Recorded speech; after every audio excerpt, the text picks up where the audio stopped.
right. Hello, ladies and gentlemen's, and welcome back to another taint-filled, just oozing, overflowing with the sicky, oily yumminess that is our taint.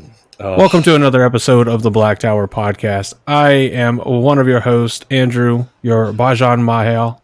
I am the other of your hosts today, Daniel, your Aman Khan Mahal. And we are joined in spirit and in chat by our wonderful other host, Josh Yitzharavan Mahal.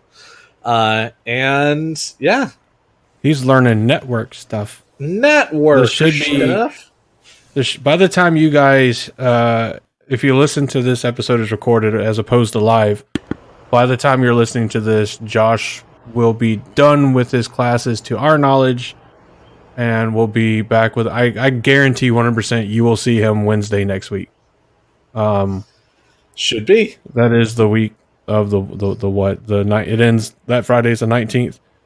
Correct. You will hear from him on the podcast in some form or another. You will hear his voice on the 17th to the podcast. Or the 19th. Actually, no. Why am I not saying it directly? It's already out there, guys. We're going to be on the Dusty Wheel on the 17th. Oh yeah. The link's already up there. It's already out there. I'm sitting there being all secretive, like, oh, it's a big surprise. I'm like the one guest that was so worried about spilling the secret that you're literally at the party talking to the guy. Don't tell him. Good stuff. But anyway, Daniel, why don't you do one of the many, many things you do so well and just open that protection package and just slip it on. Oh. Let's get ready. Oh, I do love this part. Cool. So, it is not. No, I don't. Oh. I don't do Trojans. Don't do Durex. They break. That is not my brand either. Good. Yeah. But we are going to be talking about a whole slew of things today. They're all under one or two sort of topics. But the vast majority of what we're going to be talking about is actually covered in books 1 through 4. So that is the Eye of the World through the Shadow Rising. We're definitely going to be doing a little bit more broad strokes of things as well as more specific things. If you hear a specific name spoken about on the podcast today, I highly recommend that if you have not actually finished the whole series, don't look it up. Again, we won't spoil anything for you in our talk, at least without letting you know that the next 5 to 10 to 30 seconds are going to be spoiler. But as I said, the vast majority of things that we're going to talk about today are books 1 through 4, or at least contained in books 1 through 4. But I would just recommend not specifically looking anything up until you finish the series. Yeah, some of the stuff, some of these you can argue it would be a very mild spoiler. It's still a spoiler, nevertheless. Some of them are larger spoilers. Correct. Kind of significant events that some of them, honestly, you may not realize they're significant events just by looking at what you can find online. Other than the fact that I just told you, well, I didn't tell you which one, so it's still a gamble. But would you rather gamble and lose?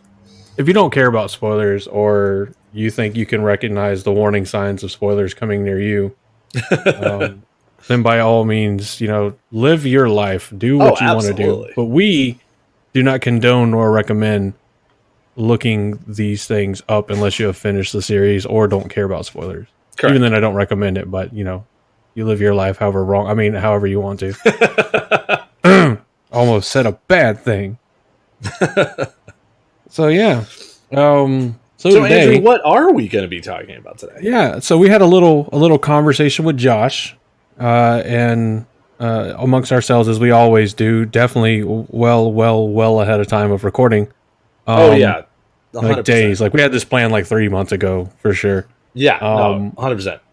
Figuring out a topic that, not that Josh necessarily doesn't want to talk about, but something that isn't so big of a thing he wants to talk about that he'd be upset not being able to talk about it. Exactly. But still a good topic, which, talking about the Wheel of Time, there is no such thing as a bad topic.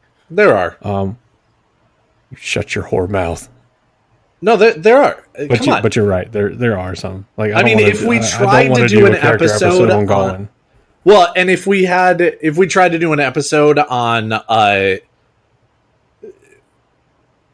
very minor Aes Sedai whose names start with N or S, we could fill up an hour, but it wouldn't be a very entertaining episode. I think the jury's still out on how entertaining we may or may not actually be. Okay, that's fair.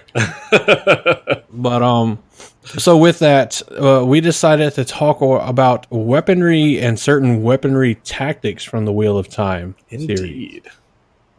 So, the fortunate part of that, I guess, is since the predominant weapon type and weapon use and tactics talked about, besides broad military, is sword and sword play or sword forms, however you want to look at it, swordsmanship, bladesmanship, whatever adjective you want to use for Blade it. masterness.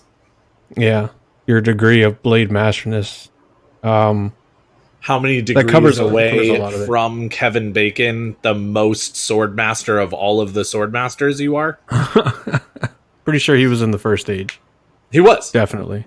Yeah, no, because you know how the queens of Andor, or the houses of Andor, try to get as many lines back to the very first queen of Andor? All blade masters do the same thing. You are the most blade master if you can draw the most lines back to the original blade master, Kevin Bacon. So Lan must have a pretty decent lineage back to Bacon. Oh, Lan is a direct descendant. Everything's always about Bacon. Yes. Whether it's Kevin Bacon or Bacon. Not so much turkey bacon, but stop it. It's not horrible. It's not bacon, but you can't go into it with the idea of this is bacon, because then it's just not good. No, but if you go into it like this is turkey bacon substitute, yeah, then it's not as horrible. It's just like, if you make turkey burgers instead of regular burgers, you can't tell people, oh, here's a hamburger. You gotta no, it's a turkey burger. Otherwise, all you taste is disappointment and despair. Oh my god, I absolutely love you've seen Parks and Rec, right? Yeah. The episode where Rob Lowe makes the really artisan burgers for everybody, and it's I think it's turkey burgers, but it might even be not meat burgers. And it's the reduction on it and lettuce and blah blah blah. And then Ron just comes over and he's like, it's a hamburger. It has meat and a bun. And then they're like, yeah, this is better. This is just better already. I fucking love that one. When he's in the fucking market and he's like, would you like a sample of the turkey bacon? And he's like, yes, please. And he throws it in the trash. And I have another. Throws it in the trash. I can't give you any more. Can I have one? Right in the trash. Right in the trash. Right away. Right in the trash can. If you overcook fish, right to jail. If you undercook chicken, right to jail. See, undercook, overcook, right to jail. Oh yeah. So there's an absolute plethora of weapons we see used throughout the Wheel of Time. Correct. Obviously, we've already mentioned swords. Yes. With swords, of course, comes their variations that we'll get into in a bit. You also have their smaller kin, the dagger. Mm-hmm. Their slightly more robust kin in between a sword and a dagger as the knife. You have spears, and they're, for the most part, two different configurations. You either have the traditional spear or the IL short spear, or the Shan Chan spears, which are pretty much regular spears with fancy tassels. Yeah, I think they're just... I would definitely consider those as just a spear. Yeah. You have... Just because you put lipstick on a pig doesn't make it not a pig. That is true. I've tried. It didn't work. You have a broad kind of label of blades, which can be things like dueling blades, Perrin's half moon axe that we see, all the way up to the very tippity-toppity style of swords. Longbows, regular bows, crossbows, hand crossbows. Bows are a very uh, useful set of weapons, and they definitely get used pretty There's as many commonly. different bows as there are users of bows, because everybody has like their kind of custom bow. And That's also true, especially in something like the Wheel of Time, because when it comes right down to it, you know that if there's an army, sure, they're probably going to get a smith, or a set of smiths to go ahead and make their arrows, make their bows, make everything, and then outfit the army. But when you're talking about like, small town bows, you're probably talking about each person has actually made their own bow that they use. oh yeah, I mean it's like the Two Rivers longbows. Exactly. A person That of the is- right stature, like a Two Rivers longbow, isn't going to be a longbow to someone like Loyal. Oh, of course. Yeah. That's going to be like a short bow. It's going to be like a short twig. Actually, to be fair, I think the Two Rivers longbow would probably just be a regular bow to Loyal, because he's not that big. But That's regular bow to Loyal is talking about like a little kitty bow. Just a little kitty bow. Just an adorable little like Nerf bow. It's Nerf or nothing. Yeah. And then you have like the Shanarans that have that are predominantly short bow, because those can be fired more easily from horseback. From horseback, yes. So while they don't really care for the Two Rivers longbows, obviously the Two Rivers folk love their longbows. We see that very early on with Matt, and just how accurate and deadly and powerful they are. I mean, they should be. It's a massive heft of wood. It's remarked on, I think, by several people throughout the series, just how much it takes to fully draw a Two Rivers longbow. Well, and I fucking love how people get respect, or people show respect for the Two Rivers people, whether it be, the main ones like Rand and Matt when they've used bows, or just, any of the other Two Rivers people when they're running around doing things. Like, people literally talk about now respecting the people from the Two Rivers once they see how much force it takes to pull one of those Two Rivers longbows back. You a strong boy. Yeah. They're like, never have I been so wrong. And then they hug. That's great.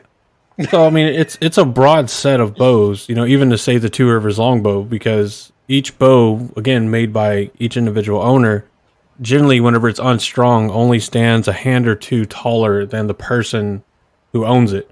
Correct. So obviously, a shorter individual is going to have a shorter longbow, and a taller individual is going to have a taller longbow, or a longer. Yeah, and know that when it comes right down to it, obviously, again, a sword is a sword because it falls under certain requirements of having this and not having this, and the way it's built and whatnot. And so when it comes right down to it, absolutely, the Two Rivers longbow is going to have some requirements. And everybody's is going to have these certain things that if you take any of them away, it's no longer a longbow or a Two Rivers longbow, depending on how specific you want to get. But at the same time, again, you've got people who are going to be better at engraving, who are going to fucking like make dope ass looking Two Rivers longbows, people who are playing as balls and are just going to like do as little as they possibly can to turn it from, the tree branch that they have to a longbow, and everything in between. So, oh yeah, I mean, you had the thing about the Two Rivers longbow. I mean, it's paralleled to the English longbow, yes, which was made of yew, much like YEW, not YOU. No, they're actually just running around picking each other up, being like, "You're a longbow." Swiss Army man. Oh God. But so the Two Rivers, like, if they can get a hold of black yew logs or black yew wood, that's what they prefer. Correct. Obviously. And they actually, the bowstring isn't like a single string, it's tightly wrapped cords. And like pretty much every other bow in existence in the Wheel of Time, the string is coated in beeswax to, keep it safe from the elements. Mm-hmm. But the notable thing about the Two Rivers bow is it's it has a range of over 500 paces and is powerful enough to puncture through mail and oftentimes go through and through, which is the exact reason the English longbow was made with such a heavy draw weight, was to puncture through armor. Yep. So make it seem like the Two Rivers, it just happened partially by chance, but I think it's more so a tradition from Manetheren over anything else. If you have a massive army, why waste your time with, people on foot with rinky-dink bows whenever you can give them long bows, and they can just shoot straight through like somebody's soul. So basically, but yeah. So also, I mean, just FYI. Sorry, give me just 1 second. Mm-hmm.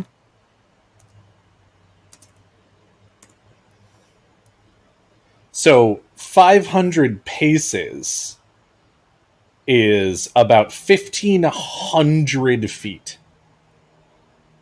Just FYI. That's like around a fifth of a mile. Yeah. It's fucking ridiculous. Holy shit. But I mean, so you see other people with their bows, like we see her at the end of the Great Hunt, after a certain horn is blown. A certain female archer that has her own style of bow. I mean, she's not called Silver Bow for nothing. I don't think hers falls under like a specific definition. It's just known as Silver Bow's bow. Yeah. So, I mean, it's like any other weapon. You have 10 different people that want the same weapon. Each one's going to have a slightly different thing they want about it. And as things prove to be more useful or more effective or more easy to reproduce, that happens. It's going to be more in like the more standing military areas where you're going to have like really standardized equipment. Like everybody's short bow is, the same size, or everybody or most people have a short bow because they're, cavalry mains, that kind of thing. So, and each culture is going to have their own twist on the bows. Yes. As far as like design, any designs on it, exactly what it's made of. And that's just by virtue of what they have access to and what is proven to be effective over thousands and thousands of years. Yes. Well, and of course, again, we're talking about that's past the spoiler warning. Never mind. Just FYI, I did actually look up the range of a British longbow. The longest ever shot was 345 yards, which is 1,035 feet. Ooh. So Two Rivers longbows are even better. Or at least better in terms of range. Let me put it that way. Yes, true. At least because range doesn't always equal power. Correct. It takes power to push an arrow out so far. Certainly does not equal accuracy. Oh yeah, I mean Game of Thrones already ruined the concept of accuracy with a bow. So no, we don't want to talk about that one. Wow, just right under the bus. Yeah, well, fuck them. But yeah, season 8 was pretty terrible. Yeah. So we have all the bows. As different as there are cultures, as different as there are sub-communities in the cultures. Obviously with, Amon's Field and the Two Rivers folk being a part, even though they didn't know it, of Andor. Not that they ever cared. Not that they ever will care. I mean, I can't think of a reason why they would. Same. So, I mean, it is what it is. So you have all the bows, and then you get into the other style of weapons. I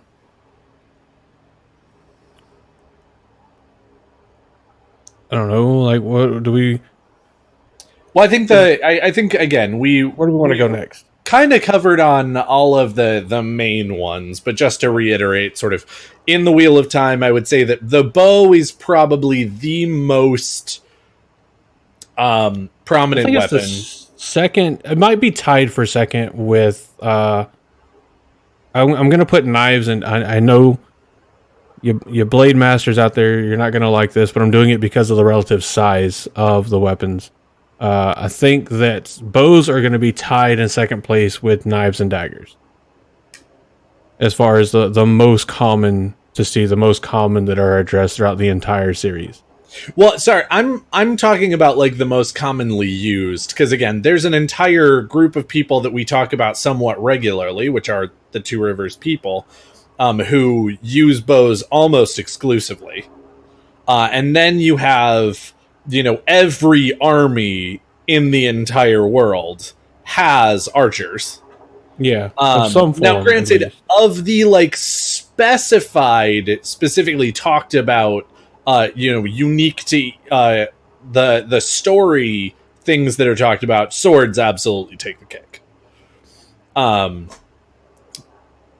then, again, as far as armies go, you've got spears, and then some of the more commonly used by the main characters in the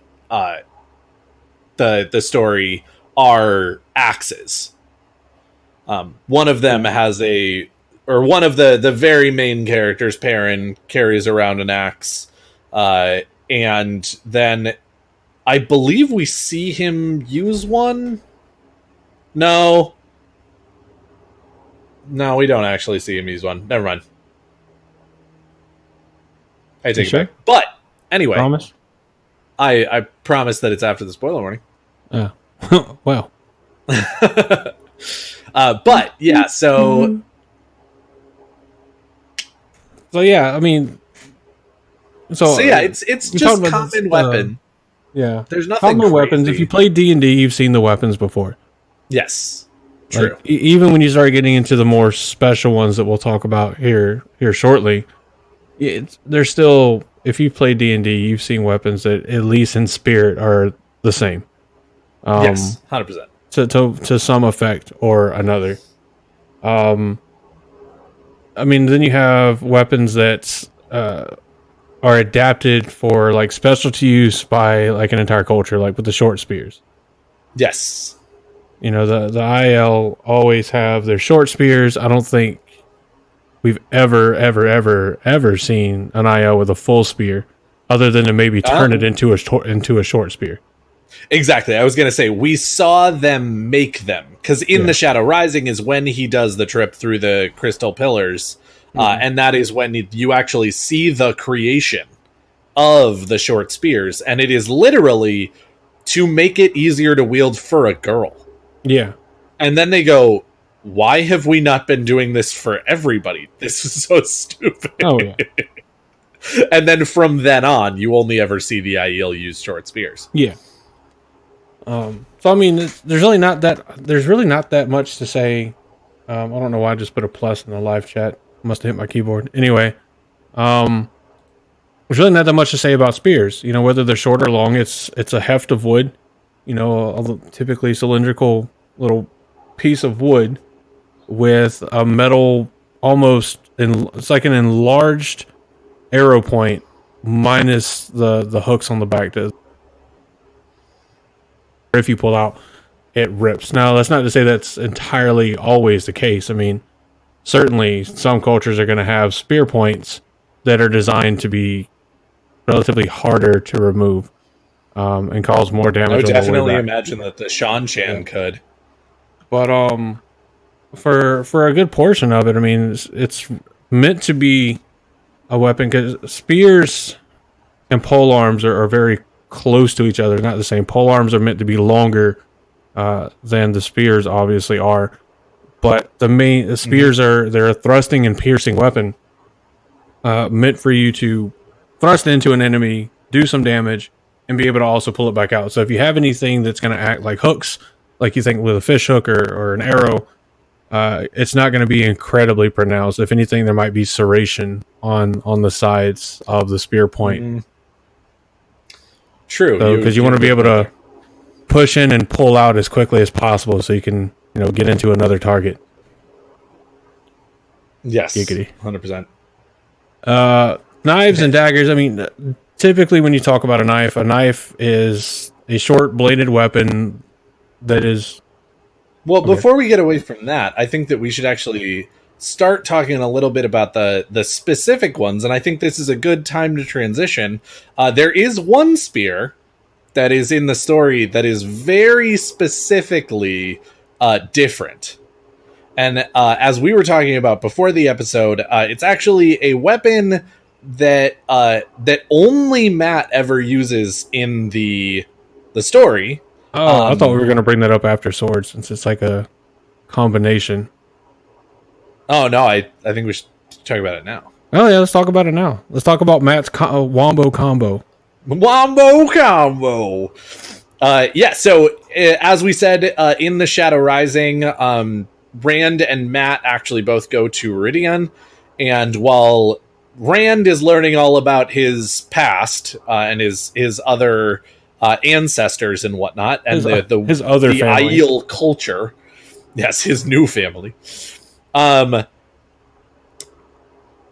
Matt is going and talking to the Eelfin and making an agreement with them that he does not understand at all.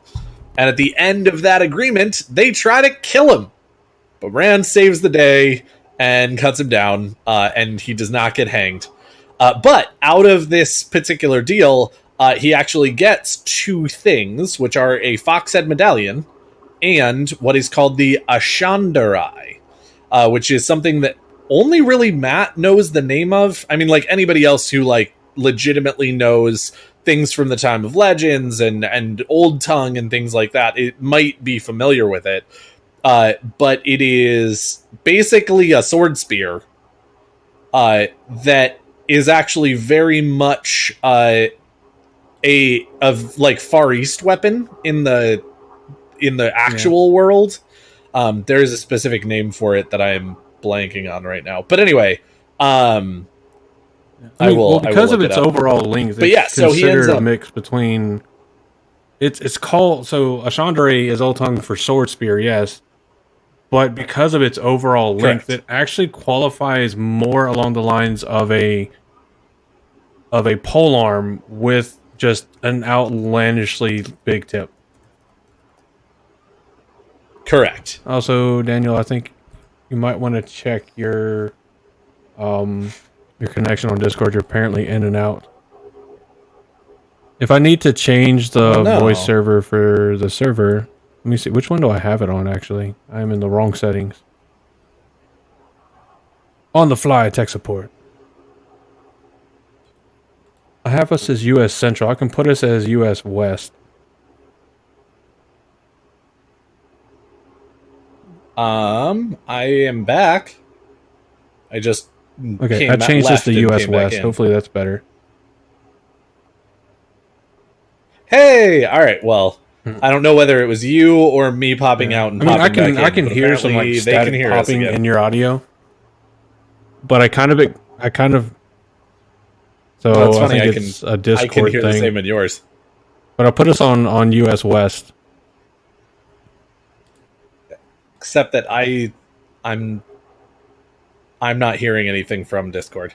It might be. So I don't know. I don't have Discord turned up. Thing. Oh, apparently it's all better. Thank you so much, Two Rivers to Back. Anyway, look forward to smoking some of your wares in the hopefully near future. Absolutely. I can't say smoking you because it just sounds weird.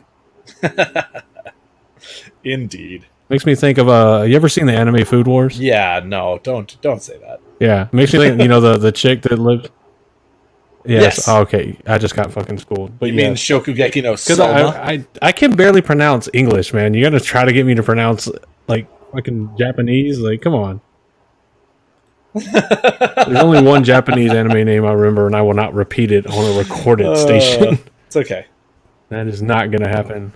I didn't know what it was when I started watching it. Okie dokie then. So I actually found it. The answer is a glaive. What the fuck is a glaive? The Go ahead and talk weapon that it is, I believe, modeled after. So a glaive is actually mostly a Far East weapon. In terms of like Eastern Asia, that actually is a shorter than a spear, but again, longer or long enough to still sort of be considered one, with a very big long blade at the end that is usually curved. And then typically you would also have kind of a spear point on the back of it so that you can kind of use it for anything that you need, which would be, the slashing on the front and then the stabbing on the back. Let's see. I'm trying to remember exactly what denotes a polearm from a spear. Polearm has a precise definition. Polearm is differentiated from a spear, and the penetrating edge is parallel to the pole rather than in line. Although many polearms incorporate a spear point. So a spear is more of just comes to a specific arrow point that's in line with the heft of the spear, the pole, the wood part of the spear. Whereas a polearm has that wider blade or has an extra cutting side, think kind of halberd but smaller. You don't have the massive Yes. half moon axe on one side, but it is not just a straight punch in pull out weapon, though it can be used as such. Yes. Sorry, I do also make one more correction because I was a little bit wrong. Glaive is actually apparently a catch-all for a lot of polearms. The specific example that I was thinking of is actually the naginata, which is specifically a Japanese weapon. Love it. That's funnier if you ever watch ADHD when he says naginata. But anyway, continue. Sorry. Ignore me. But yeah, so as we were actually talking about before the episode, a shandarai is, I believe, actually a catch-all name for the type of weapon it is. It is certainly not a name. Yet again, since we don't ever see anyone else in the entire I just love the naming convention of it. Ever use the point it. Looks like a sword, but it looks like a spear too. Sword spear. It sounds like something Sokka would say. Sword spear. My Ashandere. My boomerang. It's also interesting to note that Matt's Ashandere is power wrought with a black hefted spear and a foot-long sword blade instead of a spear point, slightly curved and single-edged. His also has 2 ravens on it, so again, this is a situation where it is very unique, and even if other people were running around with a shandarai, he would need to name his, but given that there's not anybody else, he just gets to go ahead and just call it the Ashandere. And just call it what it is and still be unique. You want me to read it? Would you like? It's what one of us should. Yes. Yeah. Okay. So the inscription is in the old tongue, but the inscription on Matt's Ashandere says, "Thus is our treaty written." Fucked it up already. Treaty written. Thus is agreement made. Thought is the arrow of time. Memory never fades. Yeah. So what was asked is given. Fuck. The price is paid. It's like a really cool mix of poetic, philosophical, and ominous. Absolutely.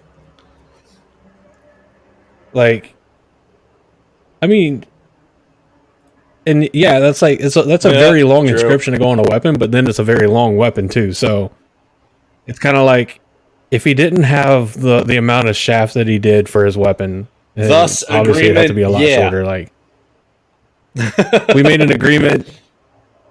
You'll remember it. We did. You paid. I mean, but yeah. Speaking of Matrim Cawthon, but yeah, we should talk about the other weapon that he is particularly known for. Yeah, it is. Oh, yeah. This was a lot earlier on. And no one tries to hang him for it. Not to get it.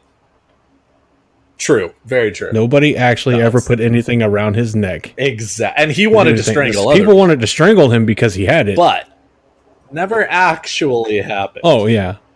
So it was kind of a give and take. You want to talk a little bit about his dagger of sadness and emo-ness?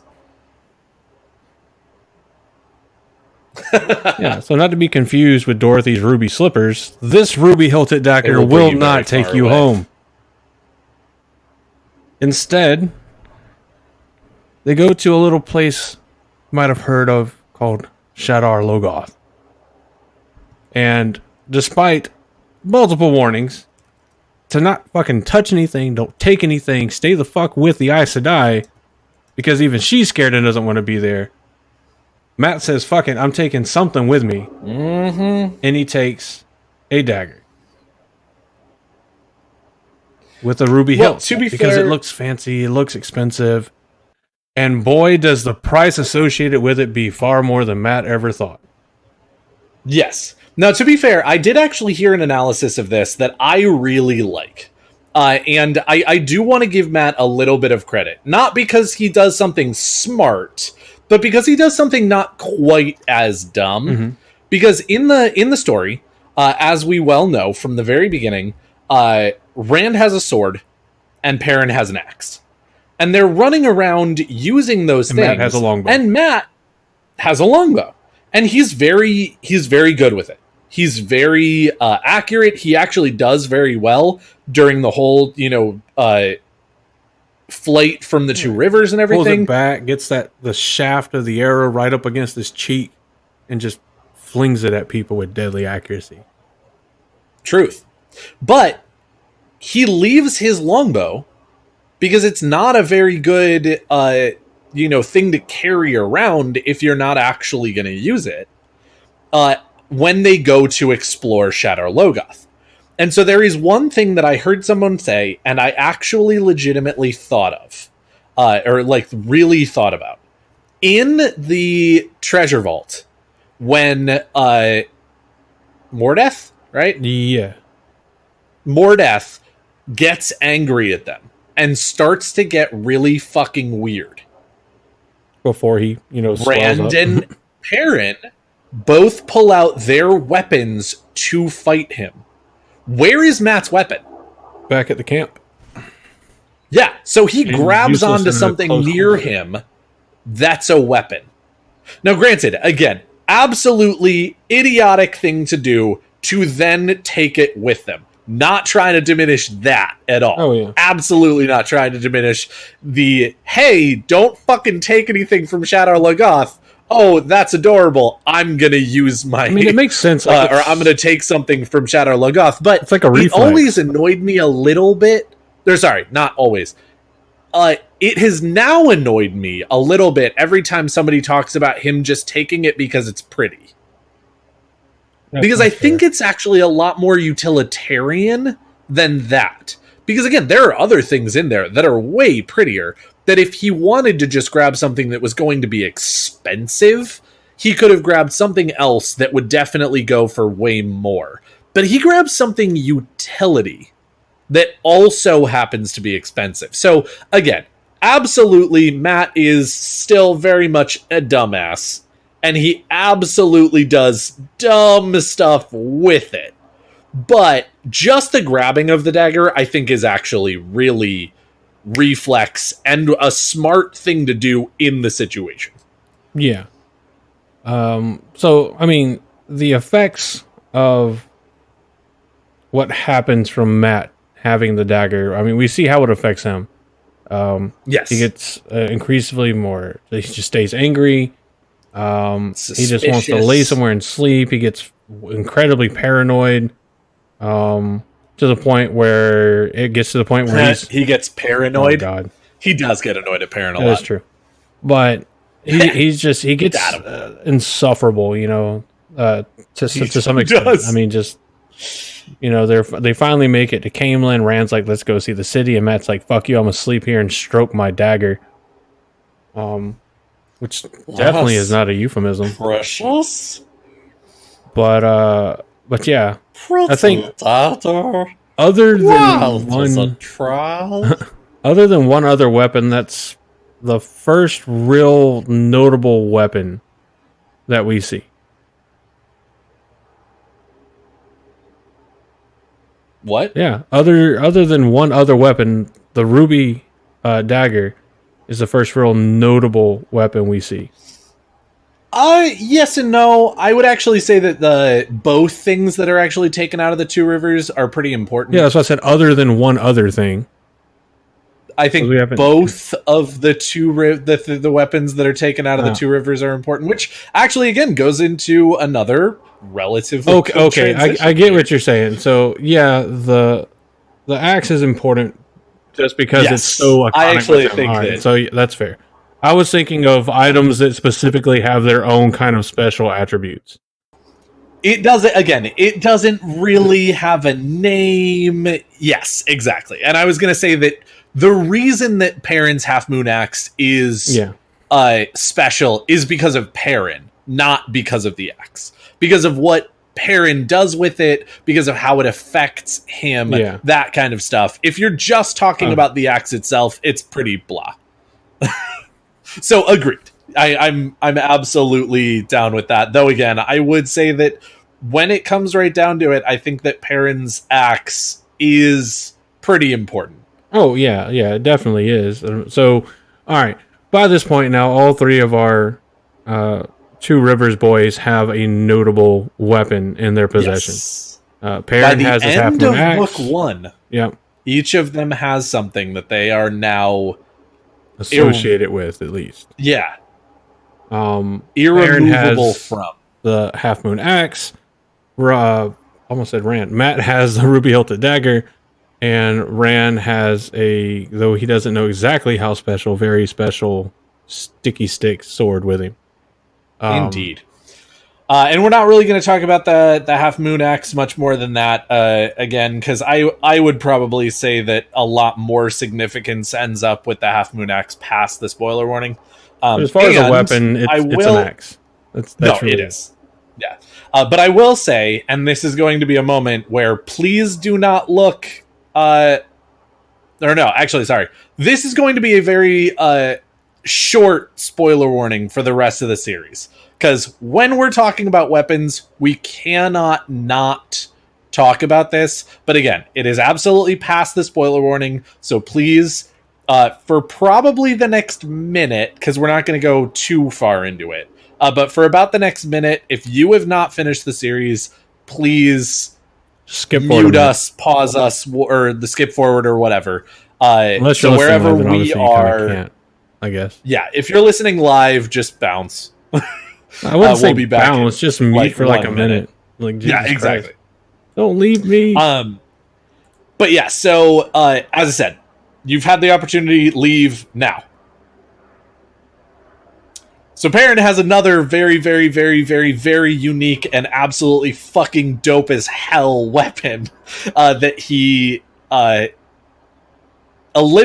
gets rid of his axe for, which is, of course, Andrew, if you would do the honors. I think it's kind of the other way around. Like, he gets rid of the axe and then realizes he needs a weapon still. You're not wrong. Because I think why he gets rid of it, and I'll say this briefly because I know we're on time. Why he gets rid of it is really good, because Elias tells him if you ever come to not hate the axe, that is the time to get rid of it. And Perrin finds himself there and fucking tosses the bitch. Like, flings it like it's AIDS on his hand. Yeah. And so, in the first ever creation of a power-wrought weapon in memorable history... Third Age, yeah. Yeah, in memorable history, as far as even I can remember back to when they were made, but in an incredibly long time, Perrin works with a forge, as he does so well, and with a very special Asha'man, Fager Niald, Fager, Fagir, and creates Ma-Alanir. Yep. It's a warhammer. Which we then see him go ahead and use for the rest of the series, and it is dope as shit. So there you go. There is the other thing about Perrin, and as I said, we're not going to spend much more time on it. I think we've actually talked about it a number of times on a number of other episodes. So I think while we have not gone into a deep dive into it, I think we've said a lot about we're talking about weapons in general. This isn't a deep dive into Perrin. So we'll cover Correct. that specific aspect of Perrin when we talk about Perrin. But it is incredible, and it is in a category of weapons that you are exposed to very early on, which is the power wrought weapons. Yep. Speaking of power wrought weapons, do you like herons, Daniel? Oh, I like herons. I like herons a lot. There's actually one weapon that we're going to mention quickly before we actually talk about that, though, because there are two other power wrought blades that are mentioned. Well, one of them that is very specifically mentioned before the spoiler warning, and one that I'm going to talk about right now, just a hair. Because technically it's past the spoiler warning, but I'm not spoiling anything by talking about it. There's actually the Sword of Kirukan, which is actually wielded by the warrior queen of Kandor. The ancient of blade Kandor, yes. And the legendary warrior queen Kirukan, whose the sword is named after, of Aramel. Yes. And it is specifically something that, again, denotes the Queen of Kandor. And it is actually carried around by a very specific person, her sword bearer. And so, again, that's kind of a cool thing that we actually get mentioned in the story, that there are still, very much power wrought blades out there. And that, a number of people have them. Some people don't even know. Some people do. Some people, like the Queen of Kandor, has one but doesn't really use it, kind of thing. Like it's so much more ceremonial than anything else. And then we also have the other one that is very famous and old, which is Justice, which is actually one of the coolest swords in the entire series, because it is wielded by none other than Artur Pandrag Tanriel. And we see it in book 2 when he is called along with the other heroes of the Horn to fight for the light against the White Cloaks and the Shanshan. And he uses it very effectively. We don't really specifically hear about it. Like, there are no scenes where he's hacking people up or anything. But they do actually legitimately look to his sword when he is called upon in the Great Hunt, and talk about it a little bit. And it's crazy because, again, just that sword must have so much goddamn history behind it. Ugh. That's true. It's pretty badass. Right? But now we are going to talk about the most famous of all of the blades in the story itself. Not necessarily historically, not necessarily has the most stories associated with it or anything, but it is the one that we, the readers, hear the most about and see the most of in the series, and that is Excalibur. Wait, wrong story. Never mind. It's Excalibur.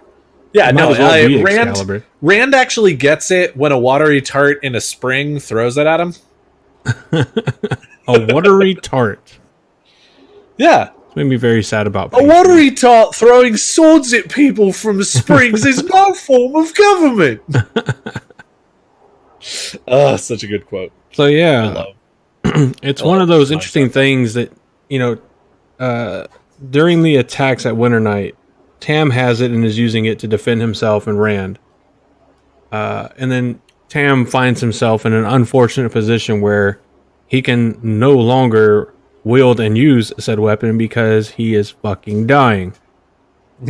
So Rand, in one of the few strokes of genius or smart or tact that we see, that's not really few, but Rand has a moment of clarity. The first 4 books. Yeah. And fucking takes the shit. and goes back into the farmhouse, and that's where he slays Narg with it. Yep. Rest in peace, Narg. Narg smart, but Narg dead. Narg, you will be missed. And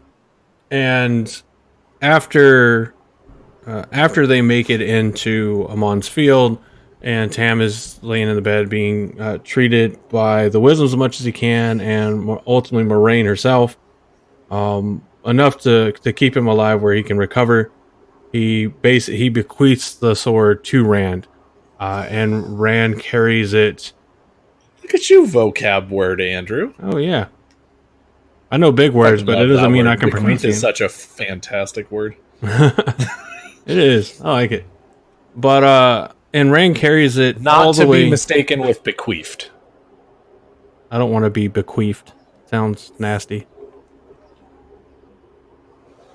I have never been bequeathed in my life, but it sounds horrifying.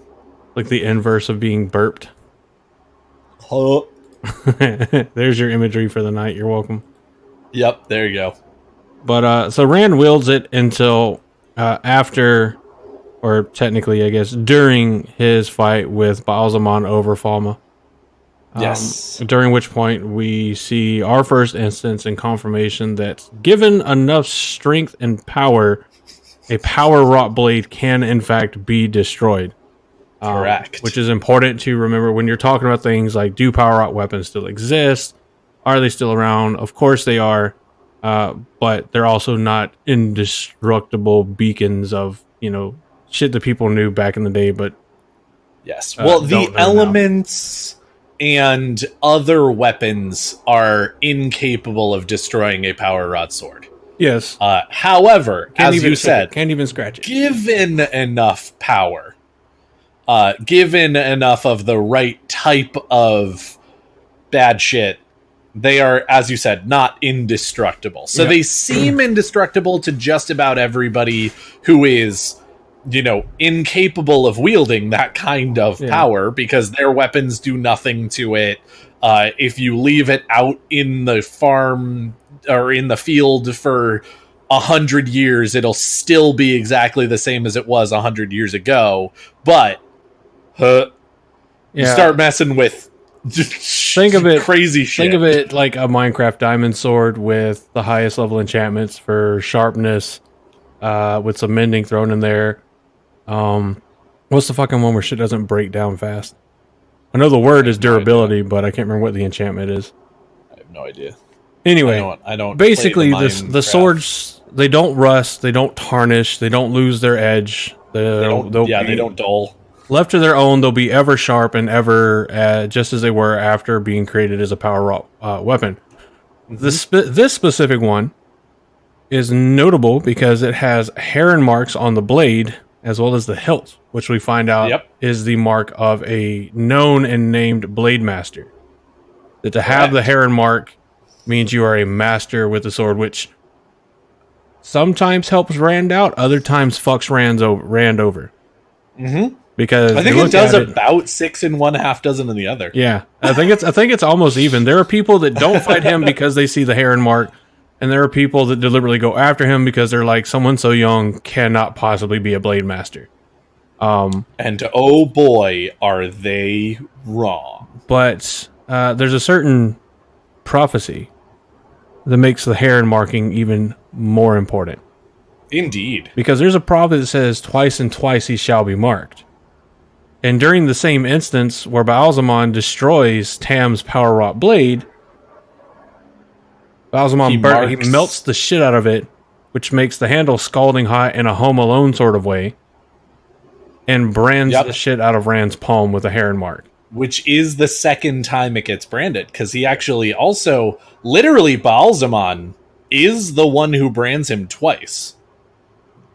Because it's in a dream sequence kind of thing when he's actually traveling to the Stone of Tyr in the third book. Or I guess no, the fight with Ba'alzamon is actually the first time he brands him. Mm-hmm. The second one is on the road. No, because it has to be beforehand because the sword's gone. So yeah, anyway. He gets both of the brands on his hands are from that fucking blade. It's the point. Oh yeah. Is there one where it just makes him? He just makes it like super fucking hot. Yeah, yeah, and it's, as I said, I don't remember exactly when it is in the books, because I'm blanking a little bit.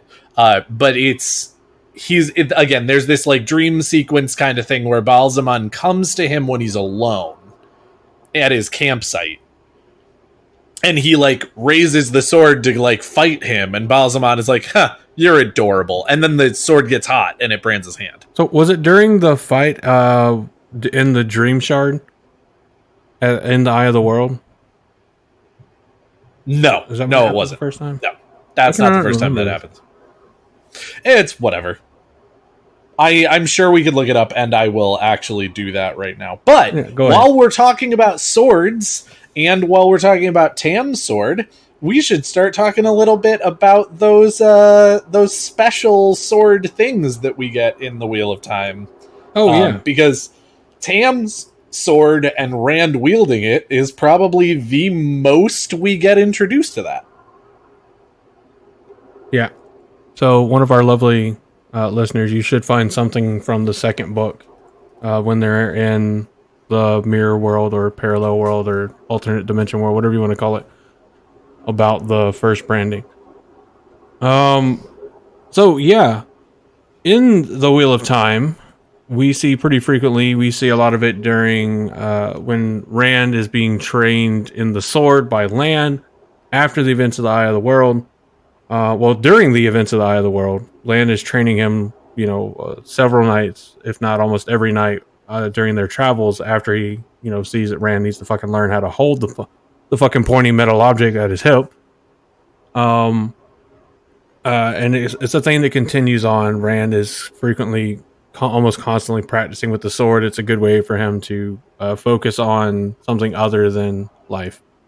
But as far as named sword forms in the series go, there are a total of 73. 73. Yep.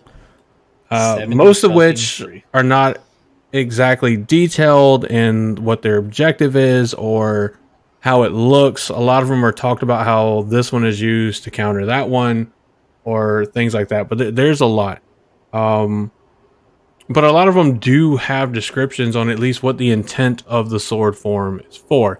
Now, again, this is just sword forms. This isn't concepts. We're going to talk about the two main concepts behind being a swordsman or blade master, whatever you want to call it, after we talk about a couple sword forms. There's like 8 that I found that I'm not saying that there's only 8 with descriptions on how they work, but 8 that I think are worth talking about, aka they're the first ones I found. And I think they're pretty cool. Yep. So just FYI, I do want to do this minor correction or just info, if you will. Like I did actually just find the scene. So it is actually, they're both in the Great Hunt.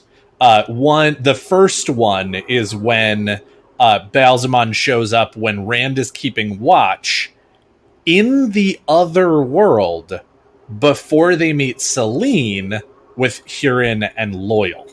And Balzaman shows up while, as I said, Rand is on watch. They talk for a bit, and then this happens, and I'm going to just read a little bit of it because the passage is actually in this particular post. Works well. Read it and talk because I need to refill my tainty glass. Nice. We'll have fun. Those dark eyes became fire again, and that mouth, flame that blossomed and grew until it seemed brighter than a summer sun.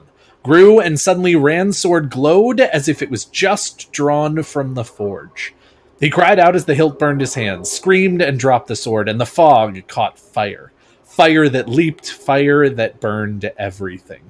Yelling, Rand beat at his clothes as they smoked and charred and fell in ashes, beat with his hands that blackened and shriveled as naked flesh cracked and peeled away in the flames. He screamed, pain beat at the void inside him, and he tried to crawl deeper into the emptiness. The glow was there, the tainted light just out of sight. Half mad, no longer caring what it was, he reached for Sidene, tried to wrap it around him, tried to hide in it from the burning and the pain. Before relief had a chance to grow, pain stabbed his right hand, and he turned it up to look. There, across the palm, was branded a heron, the heron from the hilt of his sword, angry and red, as neatly done as though drawn with an artist's skill. So, as I said, we do go ahead and get to hear the first, both times that he gets branded are Balzaman doing it. One is definitely, like, I cannot imagine that one wasn't intentional. There's no way he didn't know what he was doing. But the second one, when he actually gets stabbed and melts the sword, definitely seems a little less intentional. But it is, as I said, Balzaman who brands him twice and helps fulfill that particular part of the Carathian cycle, or the prophecies of the dragon. So my dragon has prophecies. Indeed. But anyway, back to sword forms. Because we'll talk about some of the ones that are, fun and have some descriptions and things like that, and then we can sort of end with the overall concepts of how to get into the most best place for sword forms, as well as the best way to win when your goal is when you can't possibly not attain your when goal. It's unwinnable. Yeah. Yeah. So one of the first ones is Black Lance's Last Strike.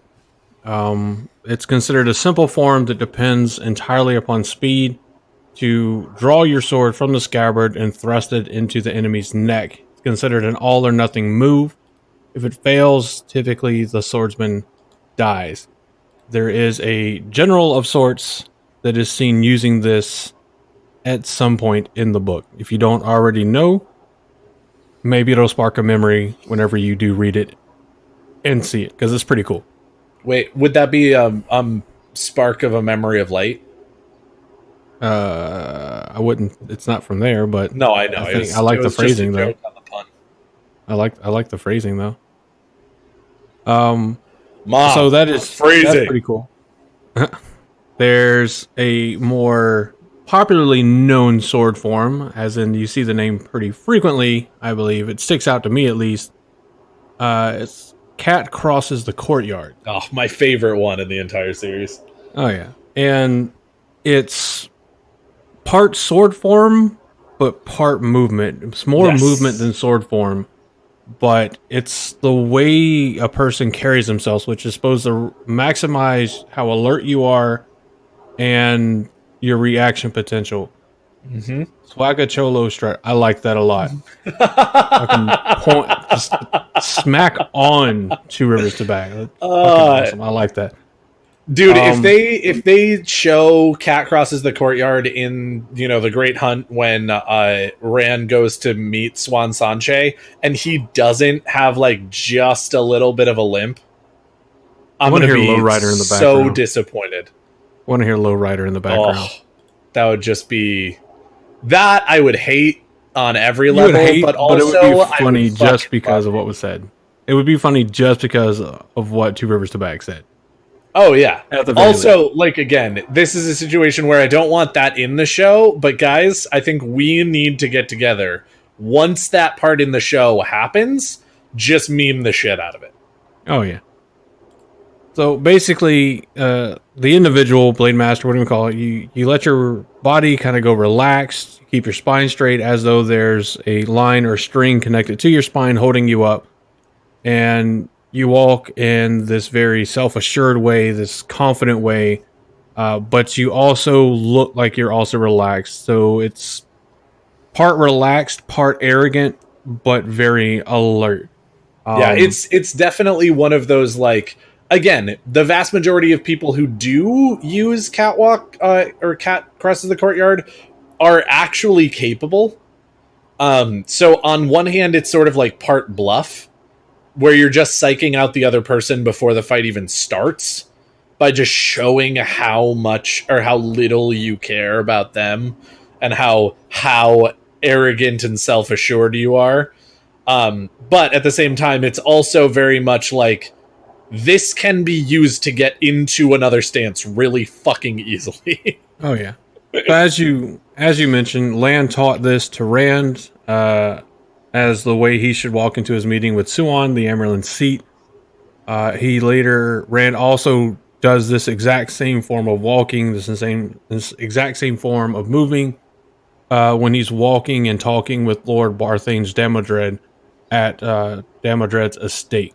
And you do see it again later on past our spoiler warning in a pretty dope scene. Dope duel. Yeah. It's all I'm gonna say is it's a scene that lets you say, like, finally that fucker got what he deserved. True. Fuck you fucking fuck. You get what you fucking deserve. But it actually has a real world parallel, which I love when we find this. Anybody that's listened to the series for a while, and I know Daniel knows, if anybody else doesn't, I love the real world parallel stuff. Oh, I yeah. love it when you can draw it back to something inspired from real life. And this sort of walking appears in a lot of traditional martial arts where the students, you're taught to walk with your spine straight in order to maintain balance and body structure while also staying fluid. It's that nice mix. They teach us that too, in terms of cops. Like when you're around people, the way you stand is so you can react, but you also don't show that you're on edge or very alert or something like that. Yeah, there's a certain amount of you don't want to be tense because that just makes situations tense for everybody. But again, you have to be ready at a moment's notice. Yeah, and the name makes more sense when you think about cats, especially wild cats. They walk around. It's almost like you're looking at a cat and you can almost tell that it's ready to dart at any time for whatever reason, but they just look so relaxed, like they're just walking. But this is also the Japanese Kinsey, Miyamoto Musashi. He wrote in the book of Five Rings, "Make your everyday walk your warrior's walk," as apparently a sly reference, but as a reference to this kind of training. So yeah, that's super cool. So it's more of just a walking style and a way to carry yourself that conveys confidence on the precipice. There's another big word of arrogance, but also relaxed in a point to where you're not worried, which is they all combine together. And it's dope. I can't wait to see Joshua and Daniel Henney do it. Yeah. Not to imply that Joshua's last name is Henney. Obviously, it's not. It's Stradowski. But if they get married, cool. That'd be dope. Whatever. And actually, I think Daniel Henney's married, isn't he? He is. With kids. What a sad day for us. Hey, 50% of all marriages end in divorce. I'm not hoping his does, but if it does...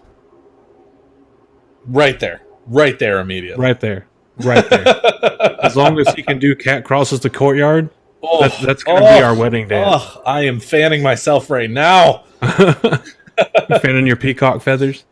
Oof. You know it. All right. So, keeping with cat, there's also cat dances on the wall.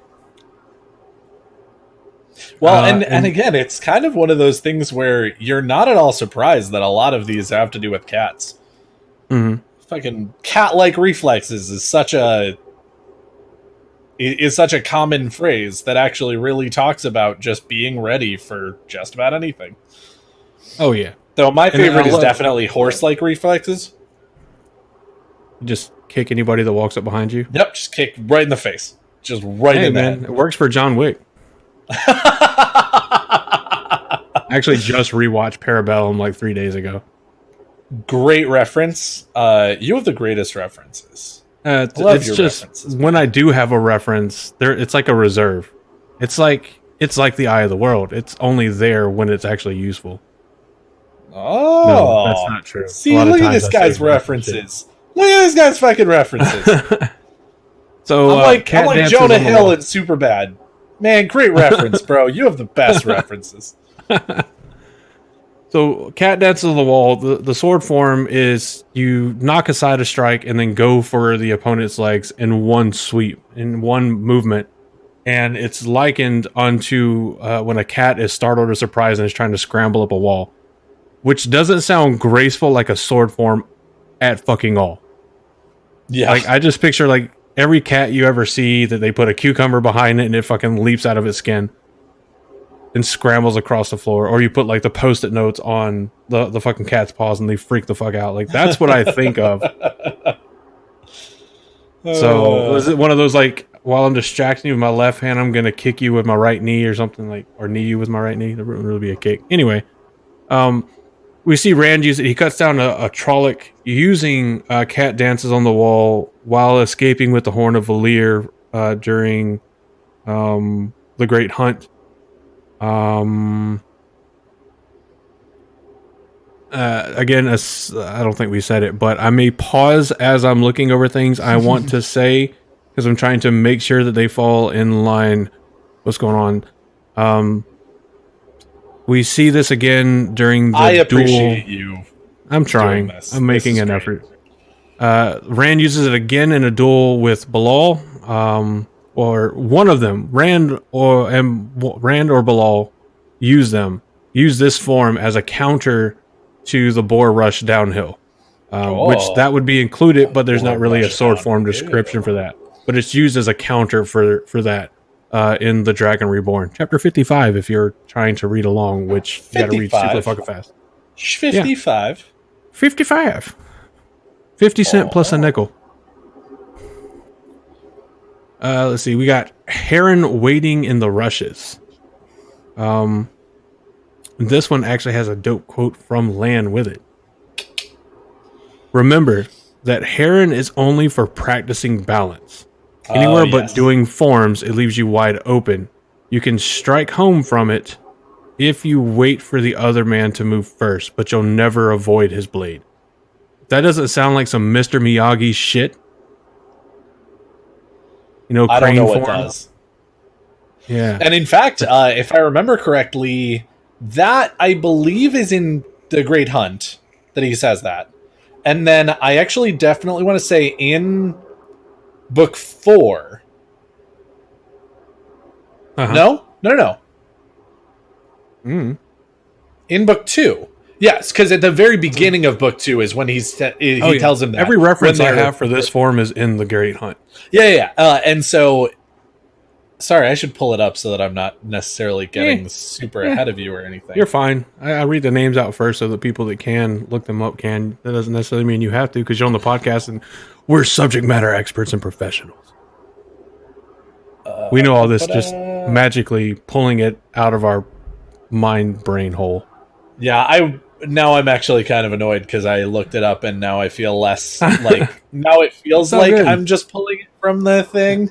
But I love when Ingtar gives him shit for using this when he's practicing because he does it to go ahead and do balance and very exactly like Lan has sort of taught him and exactly like he has been encouraged to do it. As far as a balance and an exercise and a practice. And Ingtar very much looks at him and tells him, hey buddy, don't fucking do that. Because the more you practice with it, the more it's going to be natural for you to do it when you're fighting.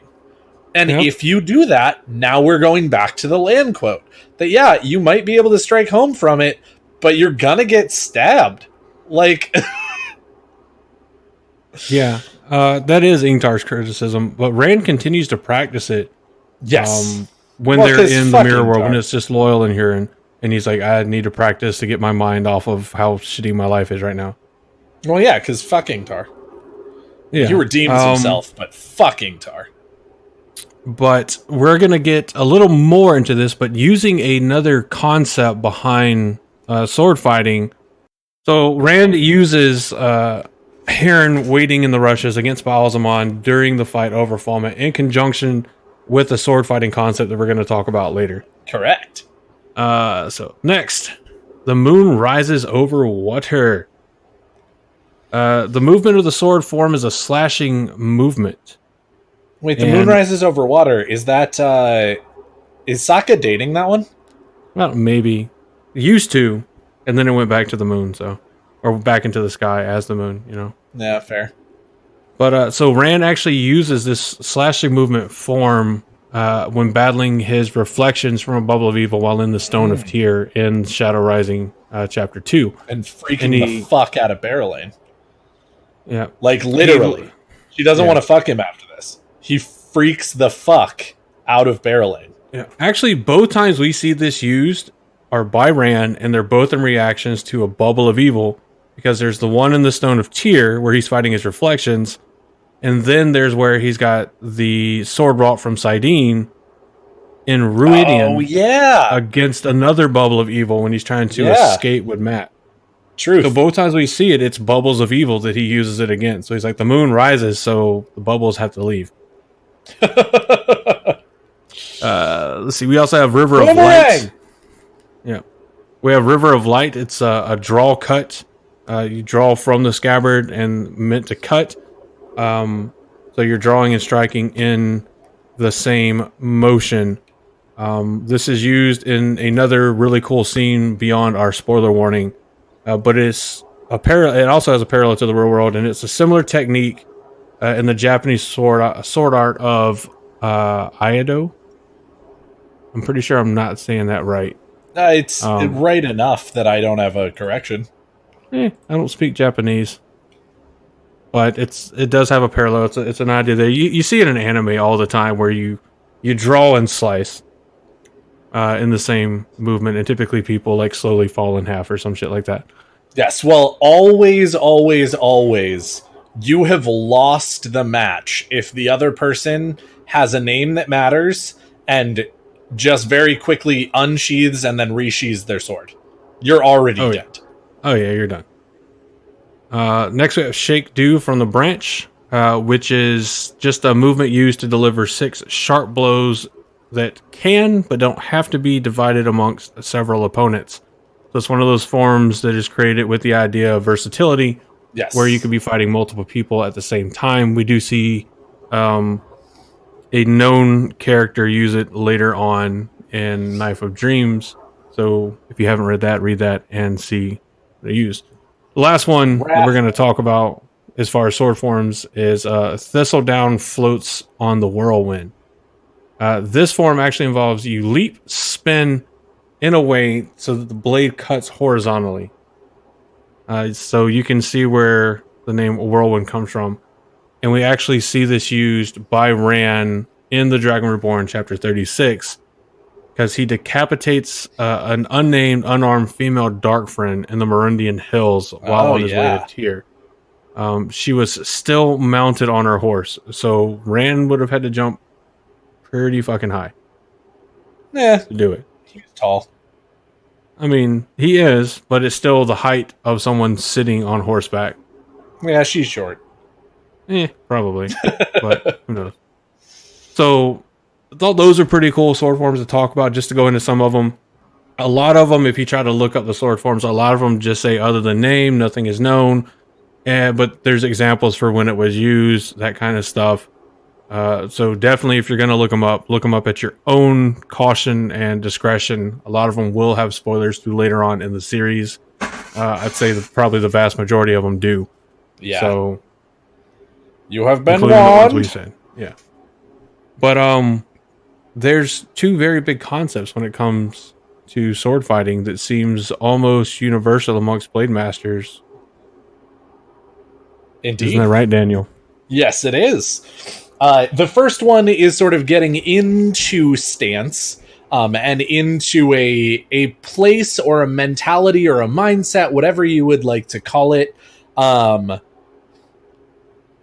where you are now sort of ready for anything and your thoughts can kind of wander and you're not actually giving any specific thought to any specific thing. Your emotions are completely removed. And it is actually something that Tam teaches Rand as a way to help him with his archery. It's the reason that Tam is always the winner of the contest of Two Rivers longbow shooting at Beltane. And also happens to be, as we all know by the end of book 1, the way that Rand taps into Sidene. So this is the most ridiculously useful sword concept that Lan goes ahead and talks about later as being a sword concept before Rand even knows that it could be used for sword fighting. And that is the flame and the void. So basically the idea of this is that you take all of your emotions, your concentrations, your hopes, your fears, the good, the bad, the ugly, every thought, and you place them all into a small fire that you make into your brain, and let them feed that fire until everything floats away and you are just left with pure nothingness. Where you don't feel anything, you're not thinking anything, you just exist. And it's a way to feel everything around you, get your breathing right. It reminds me very, very, very much of how a number of people talk about things like meditation. But it is sort of, as stated, the a way. It's one of those things where, like, Blade Masters, if they wrote a self-help book, would absolutely include in their self-help book, even though, like, not every person who's good at swords uses it. Not every millionaire does these things, but, like, if you want to be a millionaire, if you want to be a sword master, like, do this thing. It makes me think of Shifu, the inner peace. Yes. Inner peace. Inner peace. But whoever's doing that flapping, please quiet down. Nice. But yeah, so as I said, and as we see in the thing, the Flame of the Void for most people is a sword form, or is a sword concept.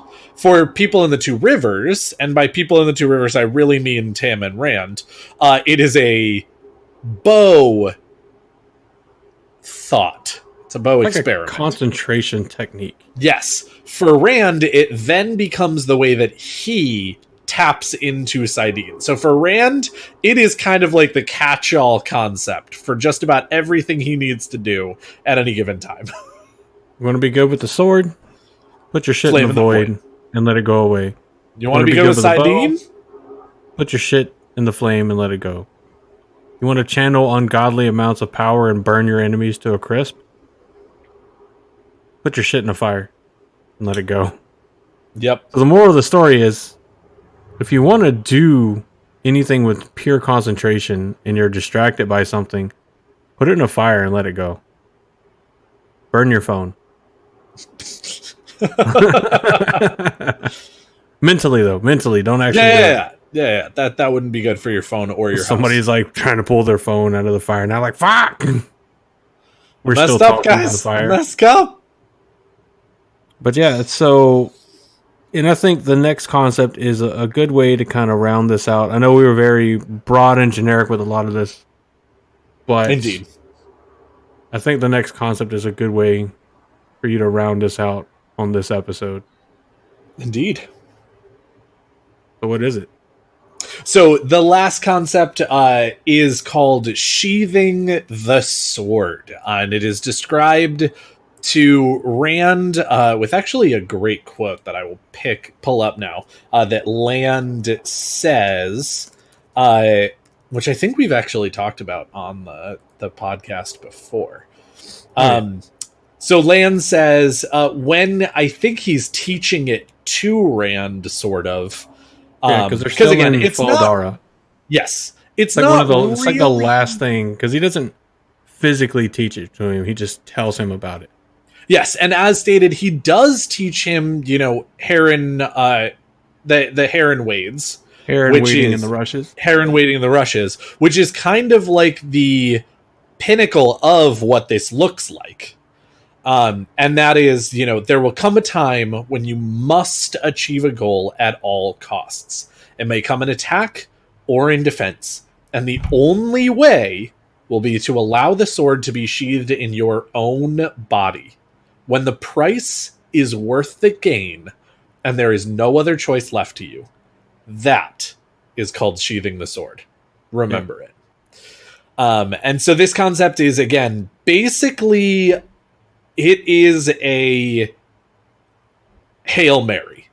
when you need something to happen more than you need to live. You cannot afford to lose by any Yes. means at all. You absolutely 100% have to win. Mm-hmm. It's basically, how can I put it? For my Naruto fans out there, when the third Hokage uses the Shinigami seal and seals away Orochimaru's arms, and when the fourth Hokage uses it to seal away the Kyuubi or the Nine Tails, same thing. You are being at least willing to sacrifice your life to make sure that whatever needs to happen happens. You're like, it's literally essentially a life exchange in theory. In theory, you are giving up your life to accomplish this goal, which in the case of Wheel of Time is always to stop and take the life of another person. Mm-hmm. Because Lan teaches it, right? To Rand. I mean, obviously all Blade Masters, it seems, know this, at least in some way, shape, or form. Have a concept, Yes. whether they call it sheathing the sword or not. But we get to Yes. see Ingtar use it as well in Falma. Because when he's defending that narrow alleyway after he's come out as a dark friend and everything, Wait, Ingtar's a Rand looks dark back and yeah, he reveals that. I know, I was kidding. It was a joke. Oh, I thought you forgot. No, that's why earlier I was like, man, fuck Ingtar. Yeah. But we see Ingtar use it then to hold the position in the alley so that everybody else can escape. And then, like we were talking about earlier, like we alluded to with the Heron waiting and the rushes that Rand does use against Baalzamon, we see this used in Falma again when Rand does it to Baalzamon in order to stab him and kill him. Yep. This is not the last time it's used, but you're going to have to read the rest of the series if you haven't already to see when it is used again. I will tell you it is used. It happens again, but you're going to have to read it. Yep. But yeah, so that's why it's a concept, because the thought is it encompasses every sword form. You can do this with any sword form. Yes. It is simply the idea that sometimes to win, you must be willing to put everything that you are and everything that you care about on the line for things that you care about more. Yeah. So it's that last ditch. It's the only way I know of to make sure that I win. And of course, as we have stated, it is used to great effect on people like Baalzamon, because they do not expect you to do that. They are so game theory and so selfish in some ways that they cannot really imagine a world where something would be so important to someone that they would die to do it. In fact, it's literally impossible for them to understand what that looks like. Yeah. They are so selfish that they would throw away everything to not die. So someone's willingness to throw it all away is such a foreign enough concept that they get taken completely by surprise. Yeah. So an interesting turn, the sword forms, maybe not in pure iteration as they are, just like, as we see when Rand and Matt are traveling on the road to Camelin and they're playing, songs that people are calling different names, but they recognize the melody. The same thing happens with the sword forms. Because when Rand is fighting Turok, the Turok Aladon from the Shan-Chan, he recognizes sword forms that the High Lord is using. They're slightly different, and they're probably called something different, but they're similar enough for Rand to know, at least with fair certainty, the counter for it or how to react to it, which ultimately enables Rand to walk away with a victory. To not get horribly murdered, yeah. Yeah. So we see that happen, and it kind of carries on, because regardless of the different types of weapons, we see just about every weapon that we've talked about used by several different cultures, and a lot of the cultures use all the weapons. The only ones that are noticeably different, the IL will never use swords; they'll stick with the short spears, and their knives based on what we learn by of the IL and their customs and their beliefs and everything up through what's the fucking spoiler running through? Shadow Rising. Sorry. Yeah. So based on that, we should never expect an IL to hold a sword. The same way you should never expect to see a tinker with any kind of weapon, that kind of thing. But for the vast majority of the armies of the world of the Wheel of Time, you see archers in every army, swordsmen, Footmen, spearmen, pole arms. cavalry. Yeah. Yeah. Using a whole slew of weapons. So if you can think of it, for the most part, you see the weapons. I can't remember if we actually see like a slingshot or a sling at all. Probably do. Not Probably at least in one person somewhere. Yeah, not in an army certainly, but we definitely see that and when they're hunting. They actually talk about the Two Rivers people at least talk about hunting with slings. Oh yeah, that they do. So the weapons are always a cool thing to talk about. I mean, for people that don't really care about weaponry, for people that don't care about the tactics they can afford or what the use of different weapons would be, it can be kind of dry. It can be kind of boring. Sure. But when you look at them, I think as a whole, I don't think you can look at them as anything other than, intrinsically interesting. Seeing how polearms and spearmen and archers, mounted cavalry archers, or foot soldier archers and everything work together in a military format is incredibly cool. Yes. And that tactic remains as true as it was back in history for us as it is currently. You have your modern militaries, and you're going to have your riflemen up front. You're going to have your machine gunners and that kind of stuff. But further back, you're going to have like your mortarmen and your artillery, which is essentially just a improved version with splash damage of archery. You're still lobbing rounds over a distance, calculating the arc to see where they land, roughly what distance can you reach, that kind of stuff. While now your machine gunners and your riflemen take more upon the roles of your regular foot soldiers, using anything from swords all the way up through spears and pole arms, with obviously the range aspect of like an archer kind of to it. But weaponry evolves. It'd be interesting Absolutely. to see where weaponry evolves or re-evolves to, since time is cyclical. There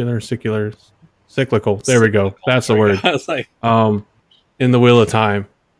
So theoretically, any weapon that will ever be made has already been made before in a different age and has been forgotten. But I don't know. I think it's pretty cool, and hopefully you guys enjoyed it and thought it was at least neat of some sort. Hopefully it wasn't and too some boring, weapons that have still yet to come to pass, but have somehow also already come to pass. weapons that were, weapons that are, and some weapons That will never be. Yeah, they'll Anything fire. is possible when you're Don't part you of use the that Wheel of bullshit. Time. But No, it's true. So cool. That's at least a generic, albeit kind of brief in the terms of, well, that's covered by generic. We didn't really go too crazy in depth on anything. We were pretty in depth on swords because of sword forms, but I mean, there's only so much you can say about weapons that are common knowledge in the modern age, right? Everybody knows what a bow is and what it does. Everybody knows what a sword is. Everybody knows what a spear is. And if you know what a spear is, you essentially know what a pole arm is. Everybody, knows what a knife and a dagger is. I mean, Yeah, at pretty a much. certain point, we're beating a dead horse talking about how a weapon is designed to be used and that kind of stuff. And by no means, at least myself, am I any kind of weapons expert. So Truth. Not that's why I sorry. like the parallels I'm to real world. agreeing with you, not saying, yeah, Andrew, you're not a weapons expert. I figured that it was the nicer one, not the meaner Good. one. Good, because that's what it was. So But yeah, so whether they are named special fancy weapons or a genre of weapons, actually both. Let's do both. What are your guys' favorite genre of, let's say, medieval style weaponry that you would see in the Wheel of Time? And then if you have a favorite, like, named special weapon or a weapon of special note, like Perrin's Half Moon Axe, all the way to super special stuff like Alter's Justice Blade, which sounds like a move that you would find in like a DC or Marvel comic or It an does, anime, actually. I guess. Justice Blade Dude, or Pokemon. definitely Well, Pokemon's an anime, so. yeah. But yeah, so what are your favorites? If they want to let us know what their favorite weapons, whether named or not, from the series are, how can they do that, Daniel? Oh boy, we have all kinds of ways for you to do that. So first and foremost, we definitely have the one that we are most active on, which is our Twitter at Tower Podcast. Josh does most of the keeping up with that, and he is fantastic at it. So definitely let us know that way. We might even... That pulls him more into the conversation since he couldn't be here. So definitely go talk to Josh. Well, talk to us, but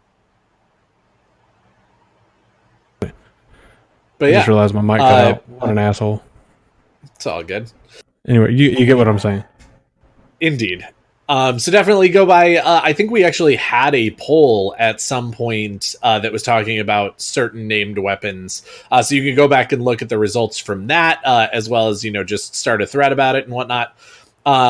We also have our Instagram. So if you want to shoot us pictures of, weapons from the Wheel of Time that you've made, or that anybody that has made, or even just pictures or videos of the ones that are made by other entities that have sold them, and things like that, please feel free. I would love to see those. And our podcast or our Instagram tag is at Black Tower, right? Black Tower. I'm sorry? Our Instagram is at Black Tower, right? I think it's Black Tower Pod. I gotta look it up because I'm bad at this. I'm like fairly confident it is Black Tower Pod. It is Black Tower Pod. Black Tower Pod. So just not the cast. Black Tower Pod, and that's the at. So add us there. Yes. Also, right now, I do want to go ahead and throw out to anybody who's listening live, and it will still be going on by the time that this drops on Friday. So definitely, if you have not yet done it when you're listening to this on Friday, pop over to our Twitter. We are doing the final round of polling for the what we would like to be called at as a fandom. The last two choices, the two that made the final round, are Dragon Sworn and Chosen. So pick your favorite of the two, because we would love your input. That poll just went up about an hour ago, maybe an hour and a half ago, and it will be up all the way through Friday and into Saturday.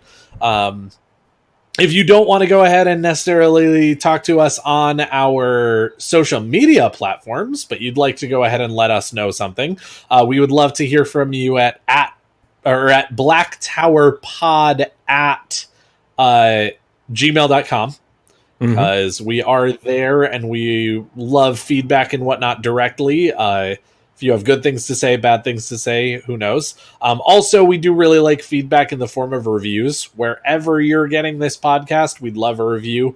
Certainly not a requirement, and definitely just listening is plenty. But if you find yourself with some extra time, we'd love to hear from you.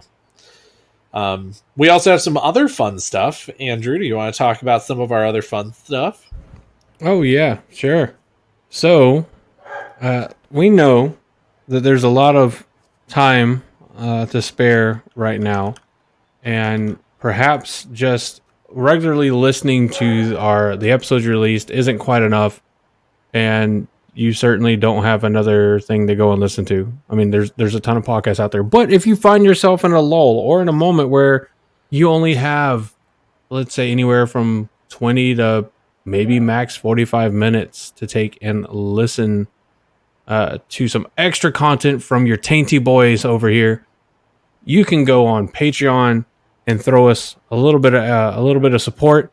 Literally $1 a month will get you access to most of what our Patreon has to offer, and part of that are pre-recordings Sometimes they wind up being post recordings, but most of the time it's a pre-recording.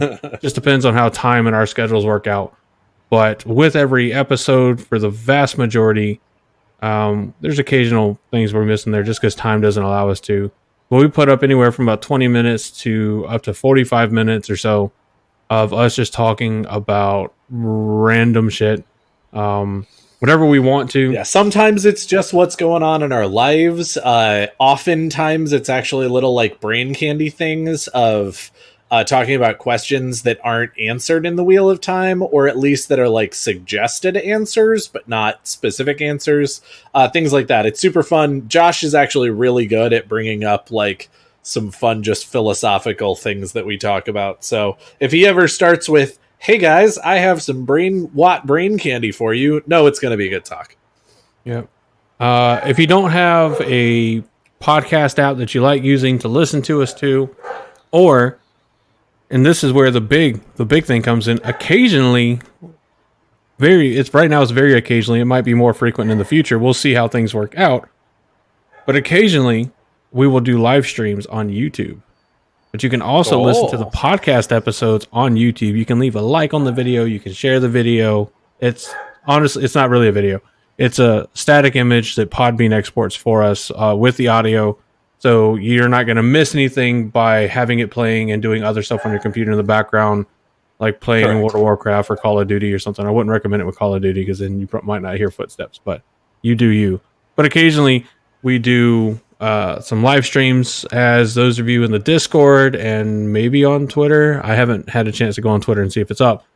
This Saturday, we will actually be doing a live stream on YouTube that will go over the time where the poll ends, so that on the live stream, we will live in front of whoever's watching. Yeah, we will announce the winner, though you'll be able to see it on the poll. But we'll talk about it, and preceding that, we're going to talk about the entire bracket and talk about like the suggestions you like, maybe where they came from, that kind of fun stuff. So you can find that on YouTube at Black Tower Podcast. If you're worried about links, definitely just hit us up on blacktower.podbean.com. If you're on your computer, you'll see a thing that says links on the left-hand side of the screen. If you're on mobile, there's a little 3-line settings thing or menu thing that you can click, and you'll have the links there. Something else is dope that those links have in them is if just listening to us isn't enough. If you feel the urge to show your extra support for the Black Tower, to show your support for the Asha'man, to become a representative of the taint itself, in a good way, of course, we have a Spreadshirt merch shop that you can go and check out. There's a link there. Bye. There's a link on our Podbean. Generally, we try not to. I try not to read out the link for it because it's long and annoying and confusing with dashes and periods and stuff, because it's not our own domain. And right now, for the next 2 days, as of this recording, so by the time you listen to this Friday, it should have expired. But for anybody that took advantage of listening live while they can, a Spreadshirt is doing a 15% off of everything for the next 2 days. So that will end at some point on the 12th. So if you listen to this early enough on the 12th, you might be able to catch it. You might not. I can't 100% guarantee. Actually, no, that is wrong. I apologize. If you're listening to this as recorded, it has definitely expired. It is only valid through June 11th, 2020, up until 11:59 p.m. Eastern Standard Time, or Eastern Daylight Time. There was a more info button that I didn't click that actually answered the question for me. So click the buttons. Fair enough. But you can go and get your merch there. There's all kinds of things. There's shirts. There's coffee mugs. There's travel mugs. There's all kinds of things. Speaking of which, just 3 days ago, I actually got my order from Spreadshirt, and I got a little, long sleeve shirt with a hood attached with the chibi design on it. Oh, nice. Yeah. I've got a t-shirt that has the chibis on the front. Yeah, and the Black Tower logo on the back, right? Oh, yeah, because you can customize these things, guys. Indeed. You can add words to them. You can add phrases to them. You can take... So, whenever you go in, if you find the chibi shirt, which if you don't know what the chibi is, look at our Twitter. That banner, the banner on our Twitter, that's the chibi design we're talking about. You can find a shirt that has just that on the front. But if you want the Black Tower logo to be on the back, you can add that to it, because that's how mine is. Straight. And then I actually have some words on mine. My shirt on the top left, over my my left breasticle, says Andrew and Founder. So it's actually on there. And I got that with a forethought of places that I want to go that you might see me and you'd be like, I recognize Black Tower. Oh shit, that's Andrew, because I have no clue what he looks like. I don't blame you. I try not to look at my face as much as I can too. Well, and most of what we do is just your voice. Yeah. You can go there. You can get some dope Black Tower merch. There's some other designs. There's the hashtag Embrace the Taint. There's the Will Weeps bra. The chibi design, the Black Tower logo that everybody is probably more than they wish used to. So you can go and get that dope stuff. There's stuff for kids. There's stuff for men, women, unisex. I think there's even a couple places where there's like maternity shirts. There's women's t-shirt dresses. There's drawstring backpacks. There's onesies. There's beanies. Just about anything clothing related and some travel mugs and stuff you can find there. Yeah, there's even a tote bag and hats. Oh my gosh. You can get all kinds of stuff. You could support NPR and get a tote bag. Yeah, it's almost like you could go and find just about any item you wanted, and you can dress your newborn child in the dopest Black Tower podcast swag. Oh, there's even a cooking apron. I forgot about that one. Yeah. There's a lot of stuff, guys, so definitely go check it out. There's an idea. Get a Black Tower podcast cooking apron and customize it and put the words on there, kiss the taint. There you go. Your wife will love it. Oh, yeah. But go check it out. If nothing else, go look at it. And if you have feedback on it, stuff you'd like to see, stuff you don't like, stuff like that, definitely let us know. Indeed. But that is probably, definitely, beyond a shadow of a doubt, more than enough shameless self-plugging. Truth. For at least this episode. So we love you guys. We love that you'll listen to the podcast, that you enjoy listening to the podcast, that you give feedback. If you haven't had a chance to hop into the live recordings, we know that they overlap with the Dusty Wills live show on Wednesdays. That's not our fault. We were here first. But not doing the live recordings, but we were recording on Wednesdays first. So they kind of beat us as far as being live, but yeah. But on the upside, next week you won't have to choose. Yeah, indeed. Because we'll both be there. I mean, we still got to record an episode. Yeah, we'll do it before. Okay, we'll figure it out. Or whatever, we'll figure it out. We'll plan it like we always do, 5 minutes before we're going to do it. Yeah. But awesome. Well, thank you guys so much for joining us today. It was super fun. And we will have Josh back next week, so get hyped for that. As well as see our faces on Wednesday. Yeah, because we expect you guys there. By expect, I mean please come out there. Oh yeah, this Saturday, next Wednesday, we then got epic events with our faces this week. We're all over the fucking place, man. We are. But for all those here at the Black Tower podcast, I have been Daniel. Line. I have been Andrew. And I have been Andrew. And in case, and everybody have a great day and have a great weekend. I feel like it's time to change it up just a little bit. Not all the time. No, I love your iconic sign off. Aw. Okay, no, that's fine. Well, good morning, everybody. And in case we don't see you again, good afternoon, good evening, and good night.